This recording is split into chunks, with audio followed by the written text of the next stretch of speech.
السلام علیکم ورحمۃ اللہ وبرکاتہ۔ کلاس 10th اسلامیہ سورۃ الاحزاب رکوع نمبر 2 رکوع نمبر 2 کی 4 آیت ہم نے پڑھی تھی، 9، 10، 11 اور 12۔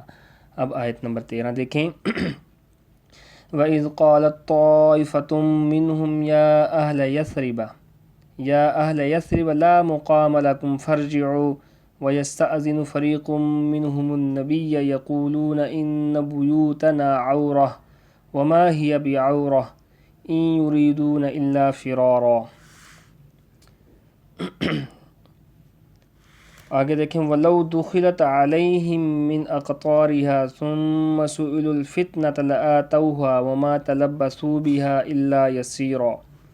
یہ آیت نمبر 14 اور 15 میں نے تلاوت کی ہے۔ اس کے اندر اللہ رب العزت نے کیا بیان فرمایا؟ ان آیات میں منافقین کے طرز عمل پر تبصرہ کیا گیا ہے۔ غزوہ احزاب کے موقع پر جب منافقین مختلف بہانے بنا کر میدان جنگ سے بھاگنے لگے، یعنی یہ جھوٹے بہانے بنا رہے تھے کہ ہمارے گھر کھلے پڑے ہیں، حالانکہ ان کے گھر تو محفوظ تھے۔ غرض یہ کہ یہ لوگ شہر میں ہوں اور کوئی ادھر ادھر سے لشکر جو ہے نا وہ گھس آئے، یہ چاہ رہے تھے، اور ان سے کہا جائے کہ دین اسلام چھوڑ دو، جیسے بظاہر یہ لوگ اختیار کیے ہوئے تھے، مسلمانوں سے لڑو اور فتنہ فساد کرو، یہ وہ چاہتے تھے۔ اس وقت ان کا جھوٹ کھل کر سامنے آ جائے گا، فوراً ان کے مطالبات کی تائید میں نکل پڑیں، نہ گھروں کے کھلے ہونے کا عذر کریں، نہ لوٹنے کا، بس بات چیت کرنے اور ہتھیار اٹھا کر لانے میں جو تھوڑی دیر لگے گی، اس سے ہٹ کر ایک منٹ کا توقف نہیں کریں گے۔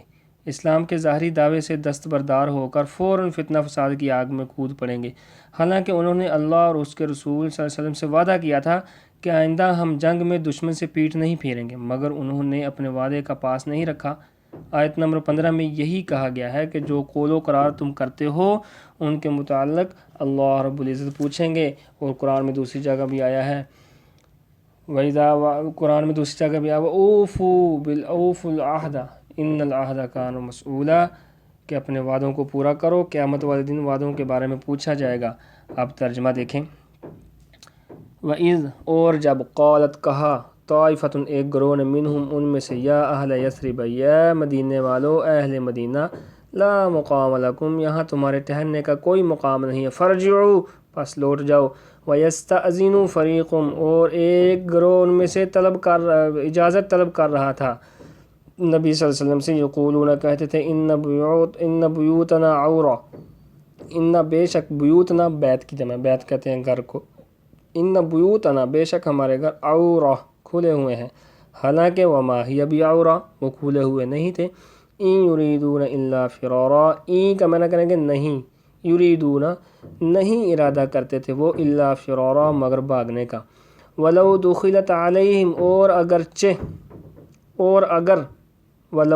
اگر دخلت داخل ہو جاتی علیہم ان پر، من اطرافہا مدینہ کی اطراف سے فوجیں، ثم سئلوا الفتنہ پھر سوال کیا جاتا فتنہ کے بارے میں، لآتوہا پھر ان سے خانہ جنگی کے لیے کہا جاتا، فتنے سے مراد یہ ہے، تو فوراً وہ کرنے لگتے، لآتوہا فوراً وہ آتے، یعنی کہ فوراً کرنے لگتے، وما تلبثوا بها الا یسیرا، وما تلبثوا بها اور وہ نہیں ٹھہرتے اس کے ساتھ، الا یسیرا مگر تھوڑی دیر ہی، یعنی کہ وہ بغیر توقف کیے ہی وہ فتنہ فساد میں لگ جاتے، ٹھہرتے نہیں، ایسے منافق لوگ تھے۔ آگے فرمایا، وَلَقَدْ كَانُوا عَاهَدُوا اللَّهَ مِن قَبْلُ لَيُوَلُّنَّ الْأَدْبَارَ وَلَقَدْ كَانُوا عَاهَدُوا اللَّهَ مِن قَبْلُ لَيُوَلُّونَ الْأَدْبَارَ وَكَانَ عَهْدُ اللَّهِ مَسْئُولًا۔ اب یہ دیکھیں، نیکسٹ ایٹ بھی پڑھ لیتے ہیں۔ قُل لَن يَنفَعَكُمُ الْفِرَارُ إِن فَرَرْتُم مِّنَ الْمَوْتِ أَوِ الْقَتْلِ وَإِذًا لَّا تُمَتَّعُونَ إِلَّا قَلِيلًا۔ اب ان دو آیات کے اندر، آیت نمبر 16 اور آیت نمبر 17 میں، غزوہ احزاب کے موقع پر منافقین ہیلے بہانے بنا کر میدان جنگ سے فرار ہو رہے تھے۔ اس آیت مبارکہ میں اللہ پاک نے فرمایا کہ اگر ان کی قسمت میں موت ہے تو پھر وہ کہیں بھی نہیں جا سکتے، موت سے بچ نہیں سکتے، قضاء الہی ہر جگہ پہنچ جائے گی، اور اگر ابھی موت مقدر میں نہیں ہے تو میدان جنگ سے بھاگنا بے سود ہے، بے فائدہ ہے۔ کیا میدان جنگ میں سارے مارے جائیں گے؟ اور فرض کرو بھاگنے سے بچ ہی گئے ہیں تو کتنے دن وہ بچیں گے؟ آخر موت آنی ہی ہے، اب نہیں تو چند روز کے بعد آئے گی، اور نامعلوم کس سختی اور ذلت سے آئے۔ اللہ کے ارادے کو کوئی طاقت روک نہیں سکتی، اور نہ تمہارا اس کے مقابلے میں کوئی بس چل سکتا ہے۔ آدمی کو چاہیے کہ اسی پر بھروسہ کرے اور ہر حالت میں اس اللہ کی مرضی کو طلب کرے، ورنہ دنیا کی برائی، بھلائی یا سختی، نرمی یقیناً پہنچ کر رہے گی۔ اگر سختی آنی ہے تو وہ آنی ہی ہے، اگر بھلائی آنی ہے تو وہ آنی ہی ہے۔ پھر اس کے راستے میں بزدلی کیوں دکھائے انسان، اور وقت پر جان کیوں چرائے، جس سے عاقبت خراب ہو اور دنیا کی تکلیف سے بھی محفوظ نہ رہ سکے۔ اب ترجمہ دیکھیں۔ وَلَقَدْ كَانُوا عَاهَدُوا اللَّهَ مِن قَبْلُ لَيُوَلُّونَ الْأَدْبَارَ۔ وَلَقَدْ كَانُوا، حالانکہ پہلے خدا سے اقرار کر چکے تھے، وَلَقَدْ اور البتہ تحقیق، کانو تھے وہ، عَاهَدُوا اللَّهَ عہد کر چکے تھے اللہ سے، من قبل اس سے پہلے، کیا لَيُوَلُّونَ الْأَدْبَارَ کہ ہم ان سے پیٹھیں نہیں پھیریں گے، یعنی کہ اللہ کے نبی سے وہ وعدہ کر چکے تھے، معاہدہ ہوا تھا۔ وَكَانَ عَهْدُ اللَّهِ مَسْئُولًا اور اللہ ان سے وعدے کے بارے میں ضرور پوچھے گا۔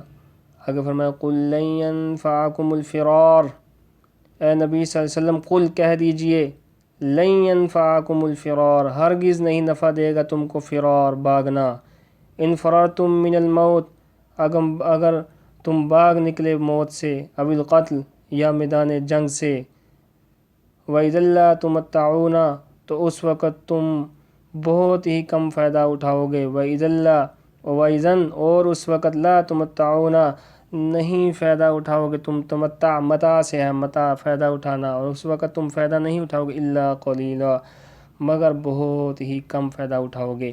یہ آیت نمبر 16 تک ہمارا ہو گیا، اس کو آپ نے اچھی طریقے سے یاد کر لینا۔ والسلام علیکم۔